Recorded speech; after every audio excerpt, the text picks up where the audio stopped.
খাসির চর্বি দিয়ে ঘুগনি বানাতে গেলে ফার্স্টে দেখো এই যে ঘুগনিটাকে কিন্তু আমি ভিজিয়ে রেখেছিলাম, ঘুগনির মটরটাকে।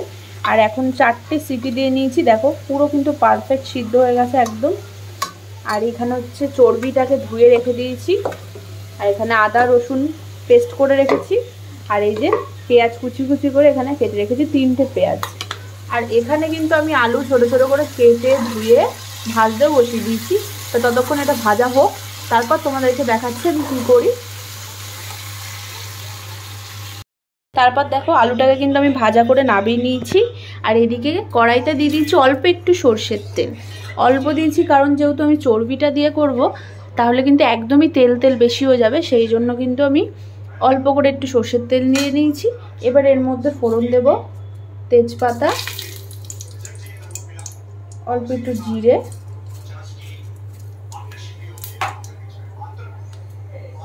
আর হচ্ছে একটা শুকনো লঙ্কা। এটা ফোড়ন দিয়ে নিলাম।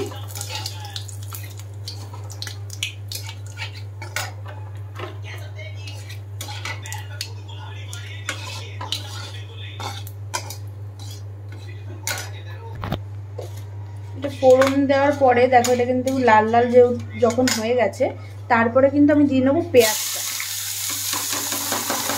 পেঁয়াজ কুচিটাকে দিয়ে দিলাম ভালো করে।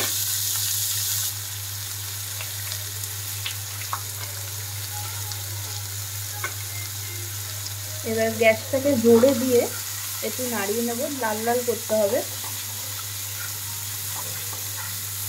ততক্ষণ এটা ভাজা হতে থাকো, তোমরা ততক্ষণ দেখতে থাকো। আমার কিন্তু সব আগে থেকে রেডি করা রয়েছে। এবার যদি তোমাদের যদি রেডি করা না থাকে, তাহলে কিন্তু তোমরা এগুলো বসিয়ে দিয়ে বাদ বাকি কাজ রেডি করে নিতে পারো। আমার যেহেতু রেডি আছে, ততক্ষণ আমি এটা করতে থাকি, তোমরা ততক্ষণ দেখতে থাকো।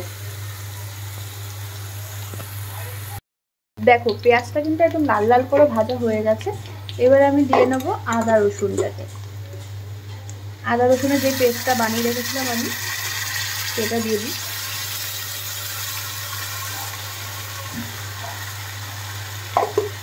এবার একটু ভালো করে একটু ভাজা ভাজা করবো, পেঁয়াজটার সাথে একটু ভাজা ভাজাটা করবো। তারপরে দিয়ে নেবো টমেটো।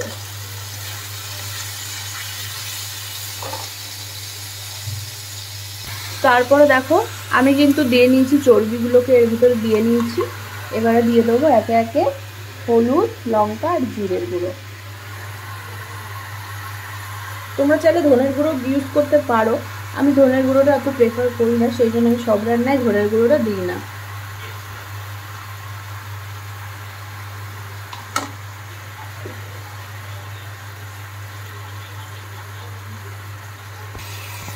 তারপরে দেখো আমি কিন্তু একটুখানি সামান্য একটু নুন দিয়ে নিয়েছি, দিয়ে আমি এটা কষিয়ে নিচ্ছি, ভালো করে কষিয়ে নিচ্ছি। এটা ভালো করে কষা হোক, তারপর তোমাদেরকে আবার দেখাচ্ছি আমি। তারপর দেখো এটাকে কিন্তু আমি অনেকটাই কষিয়ে নিয়েছি প্রায়। তারপর আমি আলুটাকেও দিয়ে দেবো।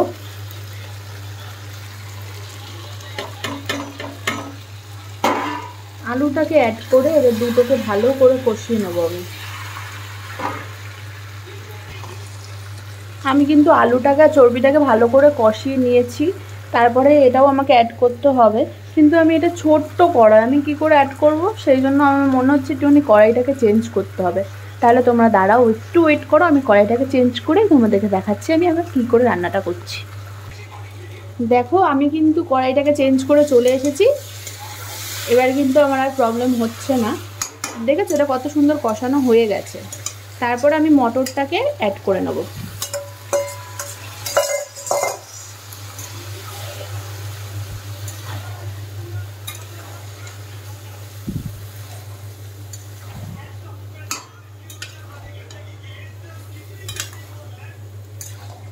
এটাকেও ভালো করে কিন্তু কষাতে হবে।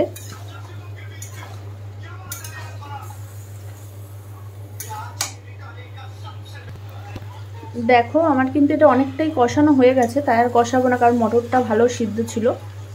এবার আমি দিয়ে দেবো জল।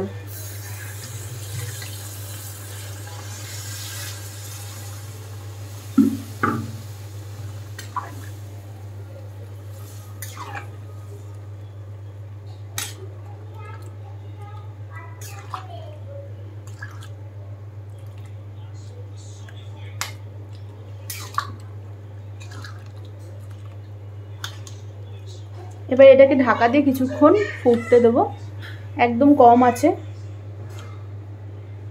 কিছুক্ষণ ফুটতে দেবো। তারপরে দেখাচ্ছি তোমাদের কি হয়।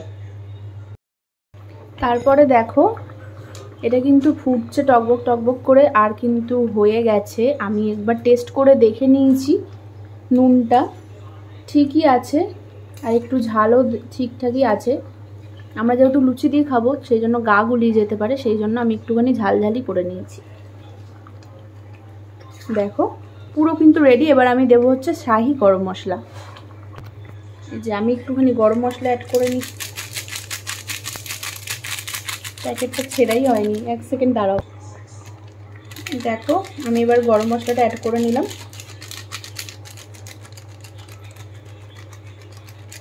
এবারে ঢাকা দিয়ে রেখে দেবো, আর খাওয়ার সময় গরম গরম সার্ভ করব। তোমাদের যদি রেসিপিটা ভালো লেগে থাকে তোমরা অবশ্যই বানিয়ে দেখো, টেস্ট কিন্তু খুবই সুন্দর হবে। আর যদি করে থাকো বাড়িতে, খেয়ে থেকেও রেসিপিটা যদি ভালো লেগে থাকে তোমাদের, তাহলে আমাকে অবশ্যই কমেন্টে জানিও কেমন লেগেছে। আমি যদি আবার কোনো নতুন রেসিপি শেয়ার করি অবশ্যই তোমাদের সাথে শেয়ার করব। তোমরা কিন্তু এটা লুচি, পরোটা, রুটি সব কিছু দিয়ে খেতে পারবে, খুবই ভালো লাগবে। একবার অবশ্যই ট্রাই করবে রেসিপিটা, আর কেমন হয়েছে আমাকে অবশ্যই জানাবে।